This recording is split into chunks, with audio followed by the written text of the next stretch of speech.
Yo, Geeks! Tudo isso?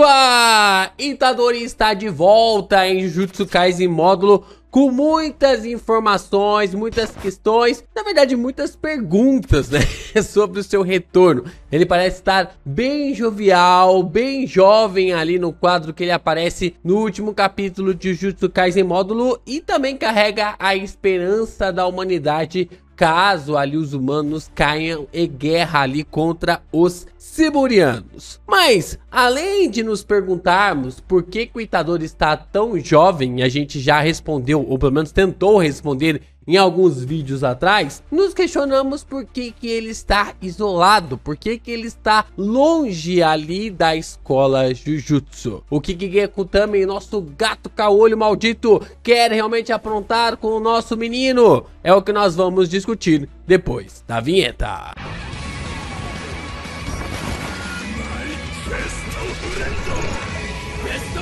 O mangá de Jujutsu Kaisen módulo começou com um grande ponto realizado ali sobre o Dabura, né? O personagem que carregava ali uma mística de ser alguém extremamente poderoso, né? É interessante que Gekutami não precisa dizer nada, apenas a sua postura e também ali a forma como os outros se referem-se ao personagem já dava a entender que ele era extremamente poderoso, que tinha ali uma capacidade, um controle de energia amaldiçoada extremamente refinado. E ele era colocado para nós logo no primeiro capítulo, sentado em um trono, as pessoas se referindo a ele, tendo essa direção. Então Gekutami foi colocando imagens e direcionamentos de uma forma muito interessante ali sobre o Dabura. E é claro, quando vem a revelação sobre ele no mangá, quando vem a revelação sobre ele na história, tudo fica ainda mais sinistro, porque os feiticeiros ali sentem uma pressão absurda, tanto o Uzami quanto também o Mino, eles sentem ali uma pressão absurda vindo do Dabura,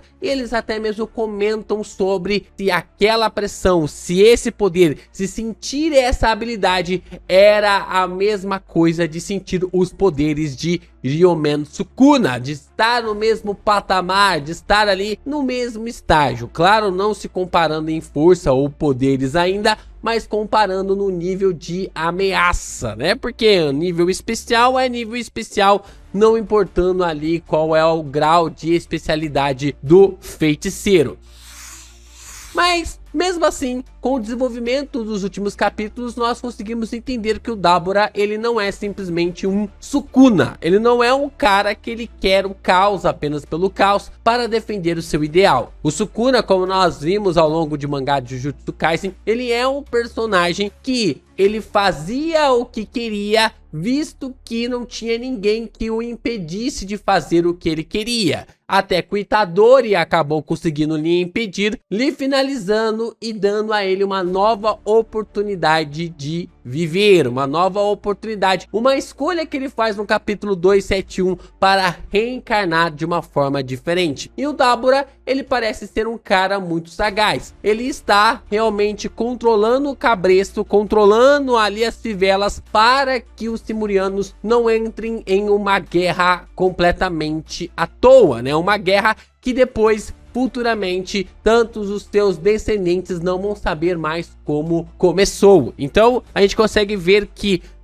tanto ali o Dabura, ele tem uma temática muito interessante, por mais que ele consiga colocar uma aura do nível Sukuna de ameaça. Mas, como foi visto ali pelo Uzami no último capítulo, os humanos sofreram uma humilhação. Os humanos sofreram uma humilhação de que os Simurianos vieram para a reunião e falaram: olha, vocês estão na palma da nossa mão. Então é uma escolha nossa atacar ou coexistir com vocês. Então vocês vão ter que ceder algumas coisas, alguns pontos que queremos, porque senão isso tudo vai realmente gerar um grande conflito. É aí que o Uzami decide ir atrás de Yuji Itadori, de reforçar ainda mais as buscas atrás do Itadori para que tudo realmente esteja pelo menos equilibrado. Mas a pergunta que fica é: por que Yuji, um dos dos maiores, ou o maior herói ali que impediu o terrorismo em Shinjuku, foi realmente colocado como alguém que desapareceu. O que fez Itadori desaparecer entre as pessoas, entre ali os japoneses, para não querer mais ser encontrado. Meus amigos, Gege Kutami, o nosso gato caolho maldito está cozinhando, né? Os próximos capítulos vai ter bastante ali de cozinha,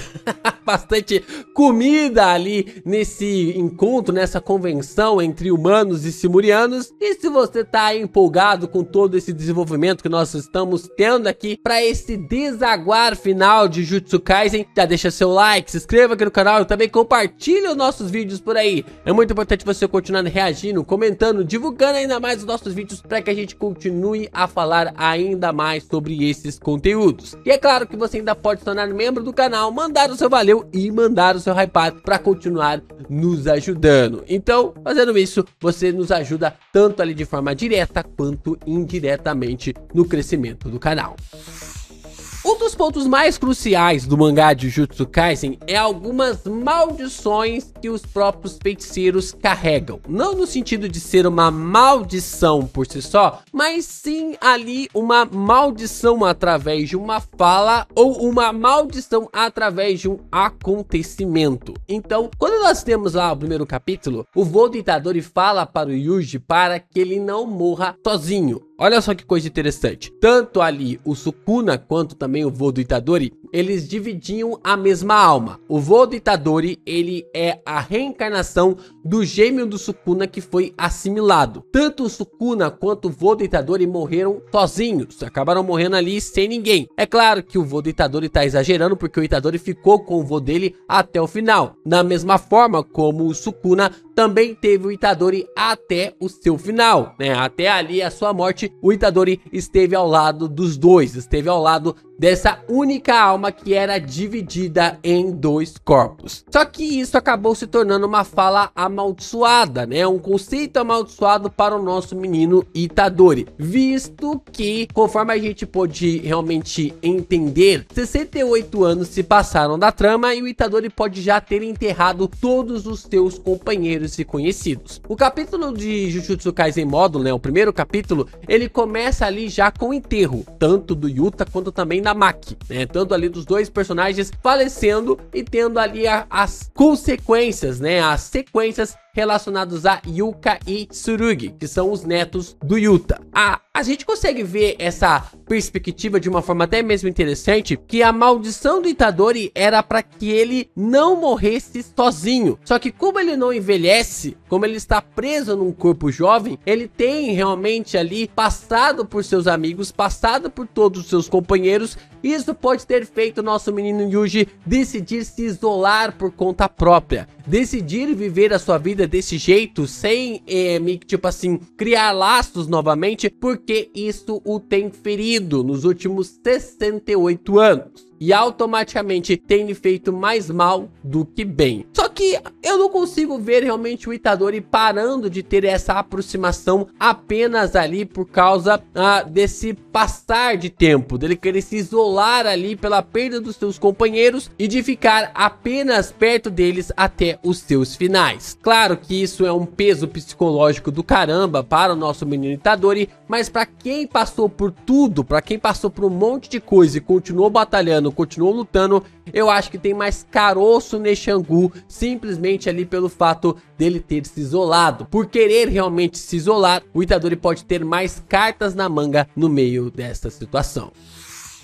Então é claro que nós trouxemos realmente o vídeo falando sobre algumas perspectivas relacionadas tanto a Fushiguro quanto também Nobara estarem vivos, né? A gente tem vários idosos há mais de 80 e poucos anos que ainda são feiticeiros, justificaria porque a Nobara poderia estar viva e também o Fushiguro estar mais ou menos da idade do Toji, sendo realmente impedido de envelhecer da mesma forma como o Itadori, mas não em comparação ao Itadori, que tem uma progressão mais devagar, porque ele sempre teve ali com o dedo do Sukuna selado dentro de si desde o seu nascimento, né? Claro que quando o Sukuna vai para o corpo do Fushiguro, ele leva também a energia deste dedo junto consigo. Só que o Fushiguro, ele acaba envelhecendo de uma forma um pouco mais acelerada que o Itadori, porque ele não teve essa adaptação do dedo desde o seu nascimento. Então, nós teríamos a Nobara mais idosa, o Fushiguro ali na meia idade, entre os seus 40 e ali os seus 50 e poucos anos, e o Itadori ainda com sua idade do começo de Jujutsu Kaisen. Então, talvez esse não seja realmente a justificativa, né? A morte dos seus companheiros talvez não seja a justificativa mais precisa para que o Itadori, para que o Yuji venha a se afastar. Outro ponto bem interessante que a gente deve levar em consideração sobre o afastamento do Itadori é na perspectiva de que ele se tornou o pináculo do Jujutsu. Desde quando o Jujutsu Kaisen acabou, eu sempre falei que o Itadori não tinha terminado como feiticeiro mais forte. Ele não havia terminado o Jujutsu Kaisen como feiticeiro mais forte. Esse era o Yuta. Mas o Itadori tinha um potencial absurdo para se tornar o feiticeiro mais forte. E o que nós podemos visualizar é exatamente isso que aconteceu. O Itadori acabou se tornando o feiticeiro Jujutsu mais forte existente ali no Japão. Então, nós temos essa concepção de que quando Satoru Gojo nasceu, o que acabou acontecendo? Houve um desequilíbrio de maldições. Mais maldições começaram a ser geradas. Então, quanto mais forte um feiticeiro fica, ou quanto mais forte é um feiticeiro ao nascer, mais existe a chance desse desequilíbrio rolar. Eu não sei se esse desequilíbrio aconteceu pelo simples fato do Gojo nascer ali com 6 olhos, nascer ali com ilimitado, ser realmente uma concepção absurda, ou porque ele era simplesmente alguém forte e isso acabou atraindo novas maldições. Se for exatamente a segunda opção, essa geração do Itadori como feiticeiro mais forte poderia atrair maldições cada vez maiores, cada vez mais fortes.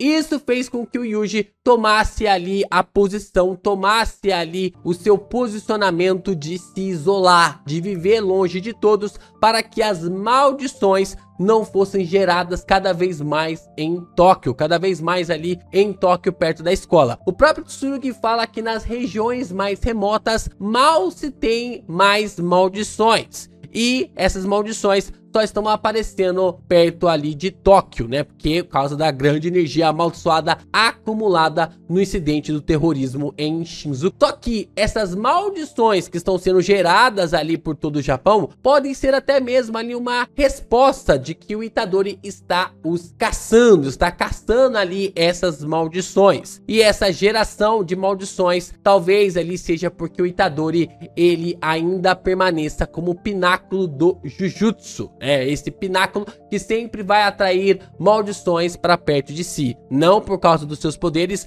não por causa das suas habilidades, mas é um desequilíbrio natural quando um feiticeiro extremamente forte acaba surgindo no mundo Jujutsu.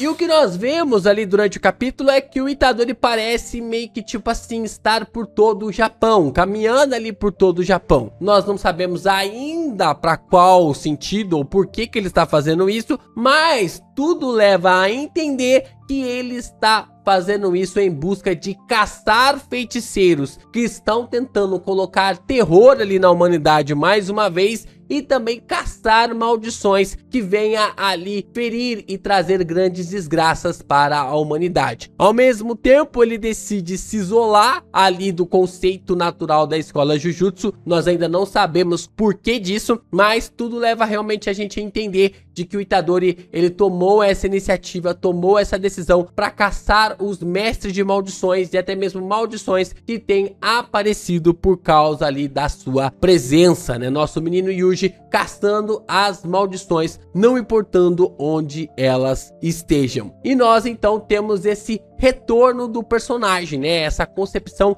para o retorno do personagem para lutar ali ao lado de Tsurugi e também de Yuka para conseguir colocar uma paz de forma definitiva ao mundo Jujutsu. Eu só fico um pouco com receio do que o Itadori vai ser feito ali nas mãos de Gege Akutami, né? Visto o que o nosso gato caolho maldito acabou fazendo ali com o Gojo, né? Ele não é mais protagonista em Jujutsu Kaisen módulo. E eu também fico curioso para saber as reações, tanto ali do Tsurugi quanto também da Yuka, ao ver que Yuji Itadori ainda está com a aparência de os seus 16 anos, 18 anos, mesmo ele tendo ali passado os seus 68 anos, né? Vai ser algo bem engraçado de se acompanhar essa conexão, mais uma vez, de Yuji Itadori com os novos protagonistas da trama de Jujutsu Kaisen.